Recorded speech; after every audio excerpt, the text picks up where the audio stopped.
لا إله إلا الله محمد رسول الله. بسم الله الرحمن الرحيم. Assalamualaikum warahmatullahi wabarakatuh.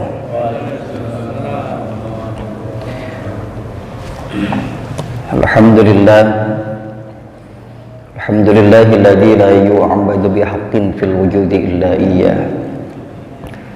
Al-karim alladzi man tawakkala alaihi kafahu man amana bihi hudah wa man salahu a'tahu ma tamanna. Asyhadu an la ilaha illallah wahdahu la syarika lah wa asyhadu anna sayyidana wa nabiyyana Muhammadan abduhu wa rasuluh sayyidu khalqihi wa khatamu anbiya'ihi al-makhsusu bil maqamil mahmud alladzi lam yaqum fihi siwa.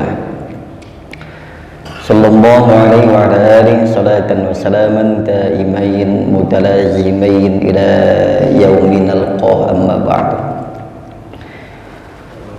Wa qad qala Allah ta'ala fi kitabihil karim wa huwa asdaqul qailin. A'udzu billahi minasyaitonir rajim. Bismillahirrahmanirrahim.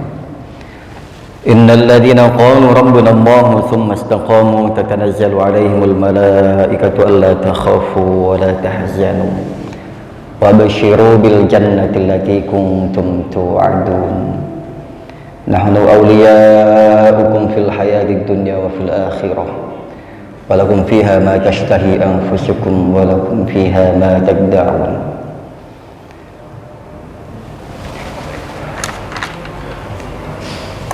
Alhamdulillah, puji serta syukur kita panjatkan kehadirat Allah Subhanahu wa taala. Salawat beriring salam semoga senantiasa Allah limpah curahkan kariban baginda Nabi Muhammad sallallahu alaihi wasallam. Salawat yang disampaikan suatu ketika malaikat Jibril datang kepada Nabi Muhammad sallallahu alaihi wasallam seraya memberikan kabar gembira, menyampaikan innallaha ta'ala ba'atsani ilaika ubasyiruka annahu laisa ahadun min ummatika yusalli 'alaika illa sallallahu ta'ala alaihi wal malaikah biha asyran. Malaikat Jibril menyampaikan, wahai Muhammad, laisa ahadun min ummatika yusalli 'alaika, tidak ada satupun dari umatmu yang menyampaikan solawat, membaca solawat atasmu, illa sallallahu ta'ala alaihi wal malaikah, kecuali Allah juga memberikan rahmat dan malaikatnya bersolawat untuknya, untuk umatmu, biha, dengan solawat itu asyron, 10 kali lipatnya. Saking besarnya keutamaan salawat atas Nabi. Sekali lagi, laisa ahadun min ummatika yusalli 'alaika illa sallallahu ta'ala alaihi wal malaikatu biha asyran. Tidak ada satupun umatmu yang menyampaikan salawat atasmu ya wahai Rasulullah, kecuali Allah memberikan rahmatnya dan malaikat bersalawat untuknya dengannya 10 kali. Jamaah rahimakumullah, pagi hari ini temanya adalah istiqomah. Fi fadilatul istiqomah, keutamaan istiqomah.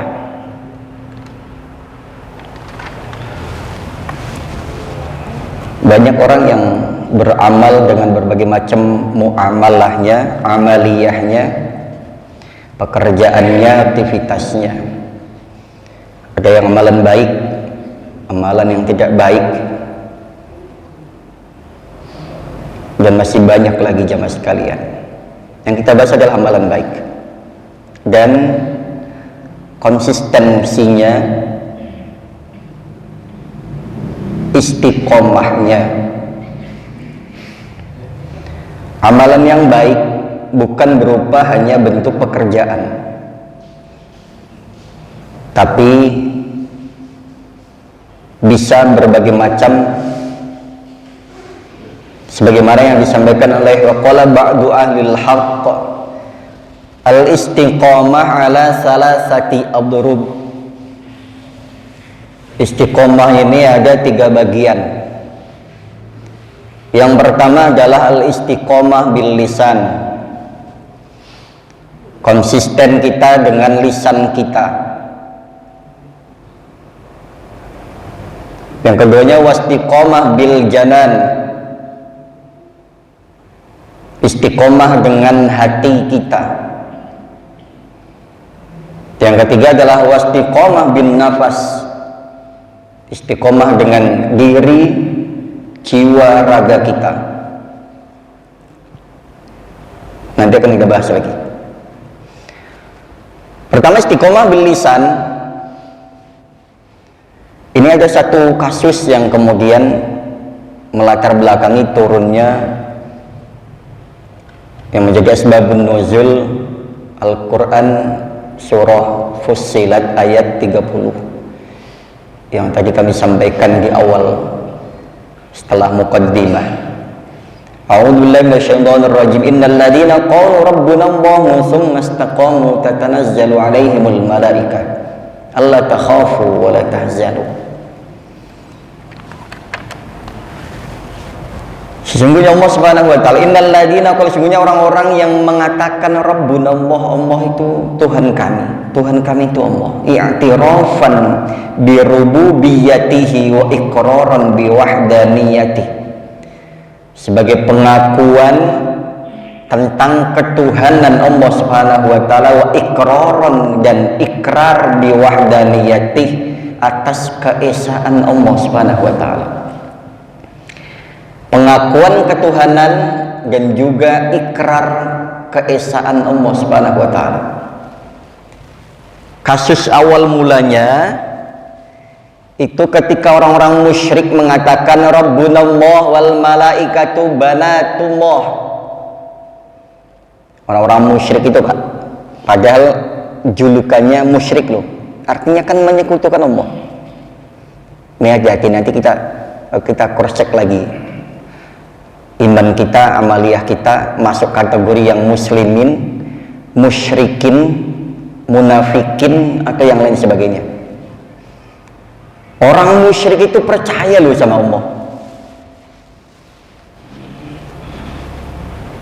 Orang musyrik itu bukan orang yang gak percaya sama Allah. Mereka mengatakan kok Rabbuna Allah, Tuhan kami Allah.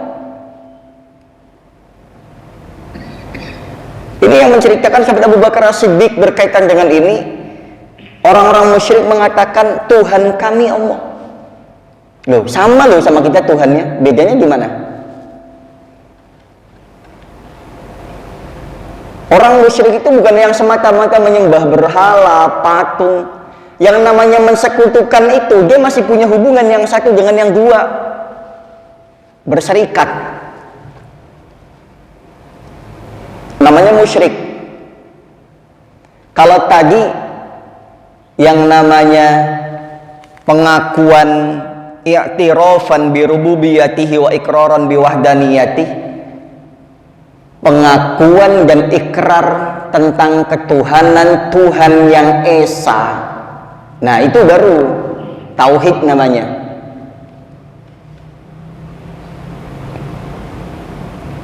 Lah orang musyrik ini percaya kok. Percaya, mengatakan qalu rabbuna Allah, Tuhan kami Allah. Hanya bedanya yang membuat mereka musyrik diantaranya adalah mereka mempercayai bahwa wal malaikatu banatullah, dan malaikat itu adalah anak-anak perempuannya Allah. Musyrik tuh.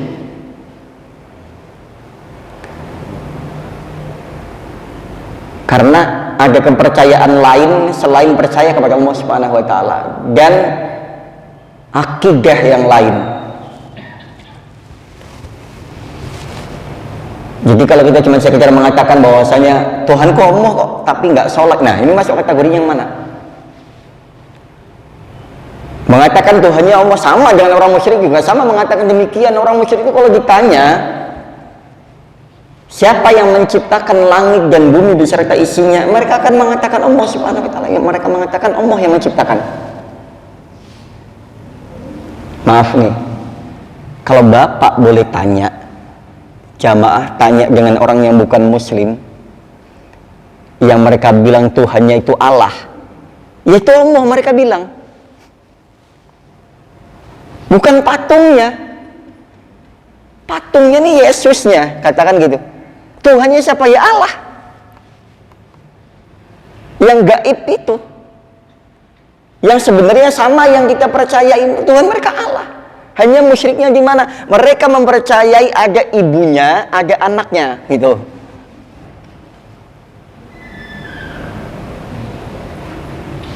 Bahkan mereka yang begitu saja, Pak, ketika ada orang jamaah yang keluar dari komunitas mereka, dibilang murtad juga loh.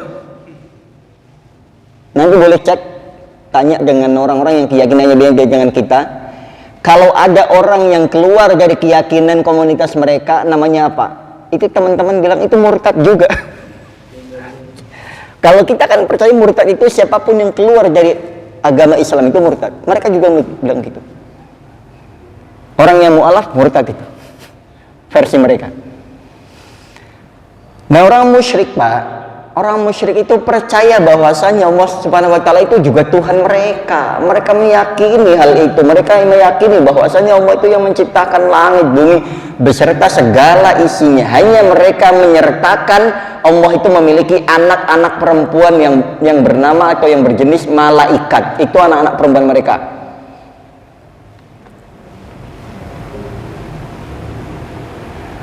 Nah, itu. Terus yang ada lagi yang kemudian dikembangkan lagi, memiliki anak, dan lain sebagainya. Itu musyrikin. Wal Yahud, sedangkan orang-orang Yahudi mengatakan qalu rabbuna Allah. Orang Yahudi saja, Pak, percaya pada Allah loh.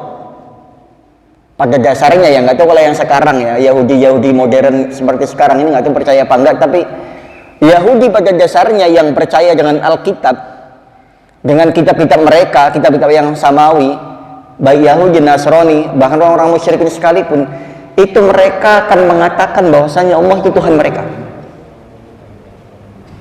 Hanya mereka mengatakan qalu rabbuna Allah wa Uzair ibnullah wa Muhammad laisa binabiyyin. Tuhan kami Allah dan Uzair itu anak Allah dan Muhammad itu bukan nabi. Nah, ini ada 3 pernyataan yang kemudian secara akidah dibatalkan oleh Islam. Yang duanya, Rabbuna Allah, Tuhan kami Allah, Uzair itu nabi, Pak. Ada kisahnya Nabi Uzair itu, Pak. Di Al-Quran juga ada yang menceritakan tentang Nabi Uzair. Itu nabinya Bani Israel. Makanya komunitas Yahudi mempercayai bahwa Uzair itu salah satu tokoh yang kemudian dianakkan atau dianggap sebagai anak Tuhan.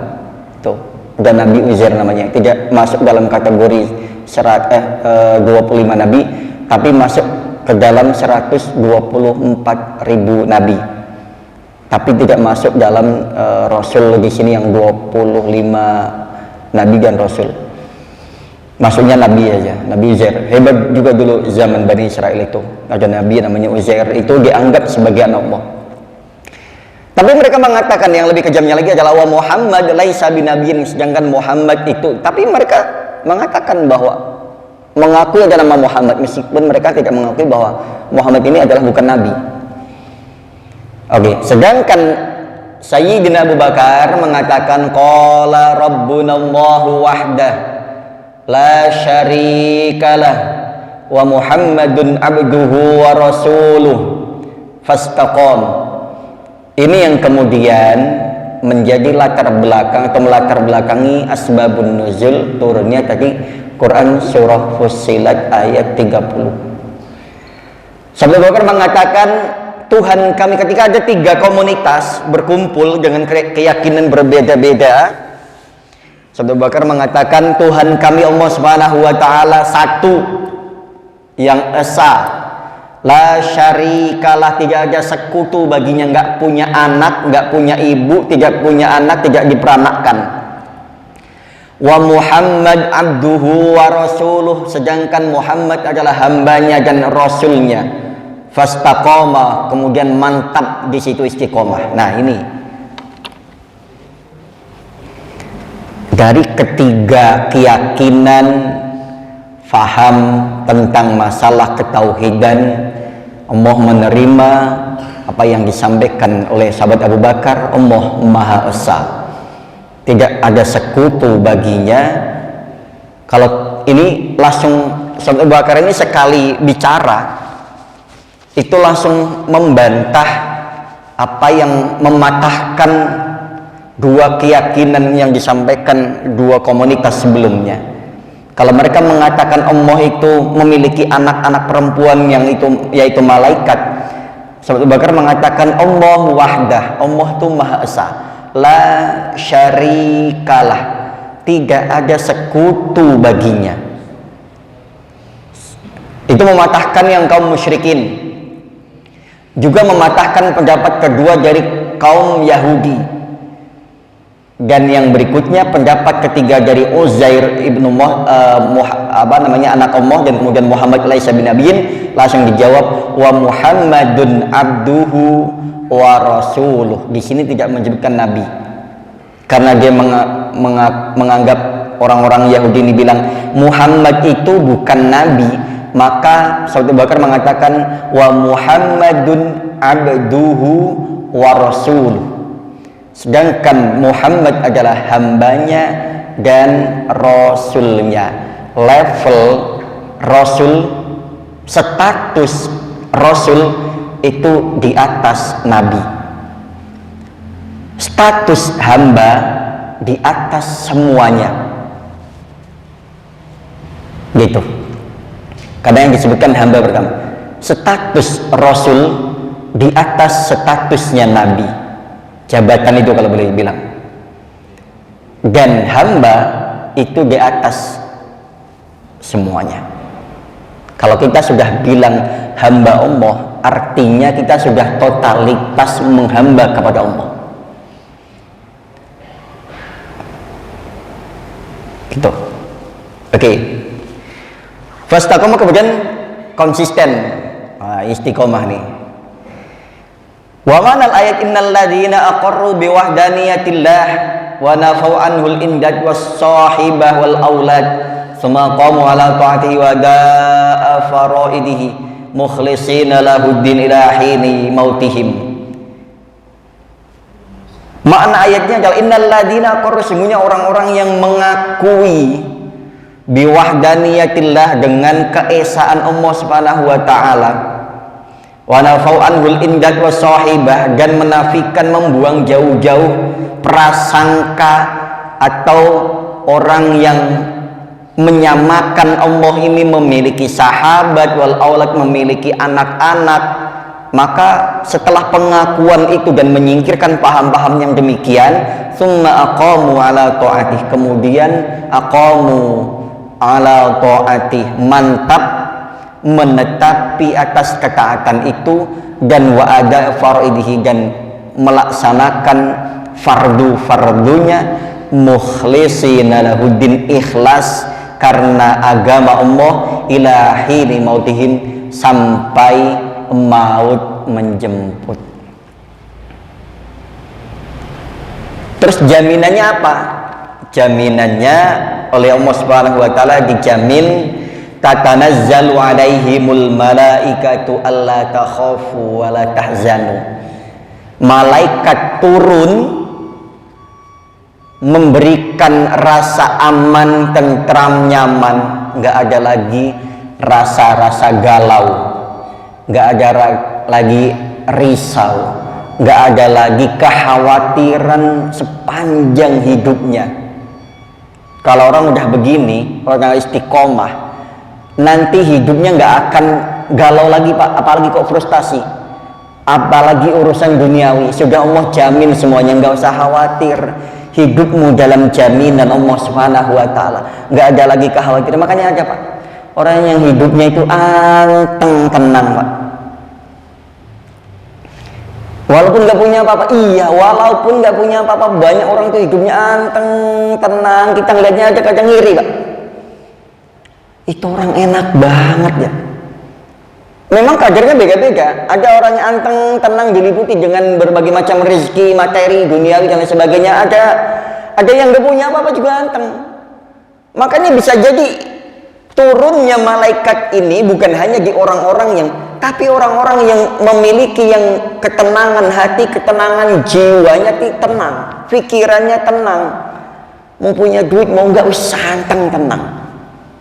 nggak perusak, nggak semrawut pikirannya, adem aja. Di rumah adem, di kantor adem, di jalan adem, di masjid apalagi tenang pokoknya. Orangnya ini pikirannya juga tenang, nggak gerusah gerusuk, nggak gampang berontak ini berontak itu, anteng. Kenapa? Karena keistiqomah atas ikrar dan pengakuan itu, kemudian oleh Allah diberikan rasa aman, adem, tentrem dalam hatinya, dalam pikirannya, Pak. Ada orang yang demikian. Coba cek nanti kalau kita masih gerusa gerusuk, nggak karuan pikirannya, bisa jadi itu belum turun dalam diri kita. Nah, ini jemaah sekalian. Yang berikutnya itu kan lisan tadi, lisan pengakuan tadi. Kemudian wastiqomah bil janan, istiqomah dengan hati.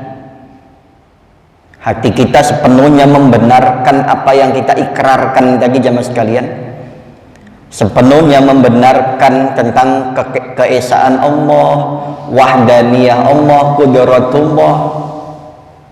Dengan amalan yang kita lakukan, hati kita sepenuhnya membenarkan, yang kemudian wastiqomah bin nafas, dengan jiwa raga kita mengamalkan sepenuhnya. Nah ini fal istiqomah bil lisan al mudawamah ala kalimati syahadah, diperkuat istiqomah lisan ini dengan rutin mengucapkan, melanggengkan, melafalkan kalimah syahadah. Asyhadu an la ilaha illallah. Ini sedikit meluruskan, Pak. Meluruskannya bagaimana? Di kita ini ketika syahadat dan ketika kita cuma mengucapkan la ilaha illallah Muhammadur Rasulullah itu nanti lainnya. Lainnya ada di satu kalimat yang kemudian seringkali kita salah. Kalau la ilaha illallah Muhammadun Rasulullah, Muhammadun Rasulullah. Kalau asyhadu an la ilaha illallah wa asyhadu anna Muhammadan Rasulullah, cuman beda di situ, tapi artinya bisa jauh kalau kita pahami. Gitu ya. Cuman seringkali di lafaz Muhammad itu ada yang membaca Muhammadun dan Muhammadan. Ketika la ilaha illallah bukan Muhammadan tapi Muhammadun, Muhammadur Rasulullah. Kalau syahadat asyhadu an la ilaha illallah wa asyhadu anna Muhammadan, Muhammadar Rasulullah. Tuh jangan sampai keliru. Nanti keliru. Karena keliru bahasa Arab itu fatal sekali. Gimana nggak fatal? Kita keliru kamar mandi aja bisa fatal kok. Ini ada yang buat laki-laki, buat ikhwan, buat akhwat, sekali keliru aja nggak kebaca atau ada nuker, itu kelirunya fatal itu. Nah itu. Apalagi kalimah-kalimah yang tentang masalah keesaan, masalah pengakuan. Oke. Itu istiqomah yang disampaikan oleh ba'du ahlil haq 3. Yang terakhir itu wastiqomah bin nafas. Tadi kalimat kan mudawamah ala kalimat syahadah, mudawamah mengistiqomahkan kalimat syahadah. Sering-sering Pak dibaca itu. Siapa tahu pas terakhir kita ngucapin itu, pas Allah berkenan mengambil ruh dari raga kita, pas kita mengucapkan kalimat itu, meskipun posisinya nggak lagi sholat, meskipun posisinya lagi duduk, lagi makan, lagi tiduran, lagi kumpul sama teman-teman, umat itu nggak lihat tempat kok. Kan tadi sampaikan ilahin mautihim, sampai ajal menjemput. Itu nggak ngelihat tempat, nggak lihat waktu, nggak lihat sikon. Yang lagi nyanyi mati banyak, yang lagi tidur mati banyak, yang lagi ngaji mati banyak, yang lagi dengerin ngaji, nyampein ngaji mati banyak. Yang lagi seneng-seneng, foya-foya mati banyak, yang lagi taat juga banyak. Jadi kalau kita melanggengkan kalimat ini, sering-sering membaca kalimat ini di semua kondisi kita, kecuali di tempat-tempat yang kotor lah, najis gitu ya, ini insya Allah Pak, kita kan nggak tahu nih, pengennya matinya di Mekah misalkan, lagi haji, lagi umroh, dimakamin di sana misalkan, atau di tanah kelahiran kita, atau di saat ini kita tinggal, lagi sholat pengennya, lagi ngaji pengennya, kan begitu. Tapi tidak menutup kemungkinan mati kita dalam keadaan apapun, gak harus sakit dulu dan lain sebagainya. Kalau kita istiqomah langgeng membaca ini, al-mudawamah ala kalimat syahadah, wal istiqomah bil janan, kemudian istiqomah dengan hati kita, al-mudawamah ala sidqil iradah. Kalau dengan hati bagaimana? Istiqomah yaitu al-mudawamah ala sidqil iradah, yaitu melanggengkan, konsisten ala sidqil iradah, atas tujuan hidup yang benar. Kita harus punya progres, kalau kata orang-orang yang udah sukses mah. Progres kita hari ini sholat jamaah misalkan 5 waktu. Sholat 5 waktu itu, mohon maaf bahasanya nih, bahasa orang ini nih. Sholat 5 waktu itu bagi pemula Pak. Walaupun ini, mohon maaf, ini buat diri saya sendiri ya. Sholat 5 waktu itu bagi pemula. Harusnya kita udah bukan sholat 5 waktu lagi, minimal 7 waktu ditambah tahajud dan juga duha. Karena kita udah bukan pemula lagi. Sholatnya orang pemula ya subuh, zuhur, asar, maghrib, isya, itu sholatnya pemula. Anak-anak kita juga tahu tuh, anak-anak TPA. Jamaahnya juga alhamdulillah rajin. Mereka nanti estafet yang akan meneruskan kita. Minta tolong dibina siapapun yang berkepentingan. Anak-anak kita, masa depan kita, aset kita itu ada sama anak-anak kita. Paling tinggal waktu berapa tahun lagi selesai masa jabatan kita, selesai urusan kita, selesai, nanti tinggal aja meneruskan. Tolong diperhatikan mereka, aset kita, biar mereka ada tempatnya buat belajar, nyaman, tenang, baik yang belajar, yang ngajar, dan dampaknya nanti juga akan kita rasakan. Kita paling bangga itu kalau anak-anak kita yang bisa tampil, ada hasilnya, anak kita yang sopan, yang bisa ngaji, itu bangga. Kalau kita kan difasilitasin bapak-bapaknya, ada tahsin, ada taklim, dan lain sebagainya, anak-anak juga fasilitasin biar mereka juga berkembang. Kita kan pengennya begitu, anak-anak berkembang, ngaji, ada hasilnya. Itu aset kita Pak. Kalau mereka bukan anak kandung kita, itu anak ideologis kita Pak. Mereka bukan anak biologis kita, anak ideologis kita. Nanti ketika mereka pinter, yang akan dibawa nama, dulu ngaji di mana? At-Taubah. Ada gurunya siapa, pengurusnya siapa, yang ngurusin siapa, dulu yang jamaah siapa, ada semuanya. Kalau umpama mereka masuk surga, nanti ada orang-orang tua yang disebutkan namanya oleh mereka, dulu jamaah bareng sama bapak A, bapak fulan, dan lain sebagainya. Dulu siapa yang memfasilitasinya, mereka bilang dulu difasilitasin sama ini dan lain sebagainya. Ada mereka jadi saksi nanti, bukan hanya di dunia tapi juga di akhirat. Nah ini istiqomah ala sidqil iradah, komitmen konsisten ala sidqil iradah, yaitu atas tujuan utama hidup kita. Punya progres nih. Ini sekarang progres kita apa nih di kepengurusan yang baru? Pengen menata yang mana dulu nih, yang ditata dulu. Ada semuanya bidang-bidangnya, bekerja masing-masing sesuai dengan keahliannya, sesuai dengan tupoksinya. Nah ini bekerja semuanya, alhamdulillah ada peningkatan. Kita lihat banyak peningkatan, muadzin sudah ada peningkatan, imam sedikit ada peningkatan, jamaahnya ada peningkatan, pengurus yang baru ada peningkatan, alhamdulillah. Kita lihat tuh ada peningkatan, kita bisa ngerasain, baik muadzinnya, imamnya, dan sebagainya ada peningkatan. Semuanya ada peningkatannya, taklimnya juga ada peningkatan. Karena memang progresnya harus ada peningkatan, kan begitu, yang namanya berjenjang hidup. Nah ini sidqil iradah, tujuan utama kita apa? Mewujudkan kemakmuran, makmur dari semuanya, makmur yang ngurusnya, yang diurusnya, yang bekerjanya, kegiatannya itu makmur semuanya. Kalau ada masih ada keluhan dikit-dikit wajar, kita nggak bisa mungkin memuaskan semua orang. Asal kalau ada yang kekurangannya silahkan diluruskan tanpa harus mematahkan. Kalau punya solusi silahkan disampaikan, bukan cuman kritik tanpa solusi, omong-omong doang. Semua orang juga ngeritik bisa, tapi yang bisa ngasih solusi. Kalau cuman ngeritik nggak jelas arah dan tujuannya, nggak usah sampaikan, dipendem aja. Oke. Oke, yang berikutnya ini istiqomah bil janan dengan mudawamah sidqil iradah. Tujuannya dimantapkan, mana tujuan hidup kita akan seperti apa, progresnya akan seperti apa.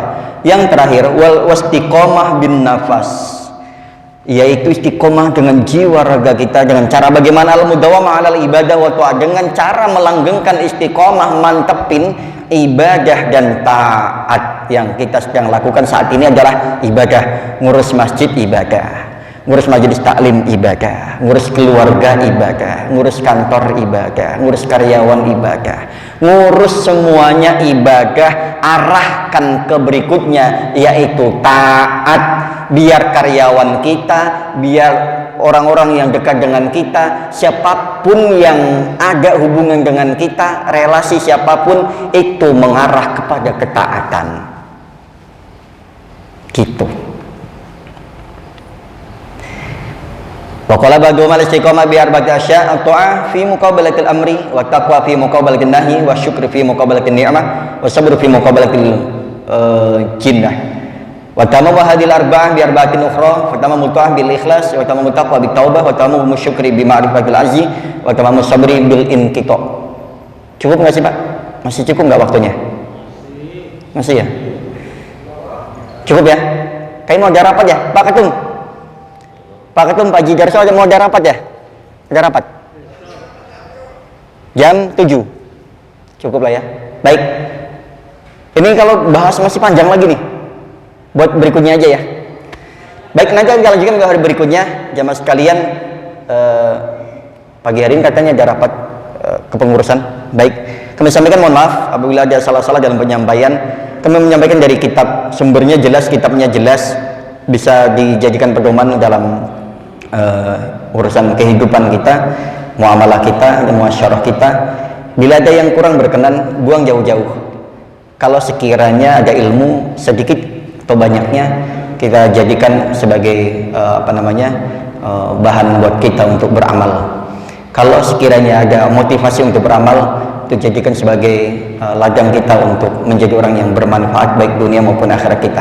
Kepada Allah kita beristighfar, kepada jamaah kita saling mohon maaf, saling meminta maaf dan memaafkan. Mudah-mudahan apa yang kita lakukan ini menjadi amal soleh, menjadi bekal kehidupan kita, dan satu tujuan hidup kita sidqil iradah, menetapkan tujuan hidup kita yaitu semata-mata mukhlishina lahuddin, ikhlas semata-mata karena Allah, karena agama Allah Subhanahu wa taala. Subhanakallahumma wa bihamdika asyhadu an la ilaha illa anta astaghfiruka wa atubu ilaik. Assalamualaikum warahmatullahi wabarakatuh.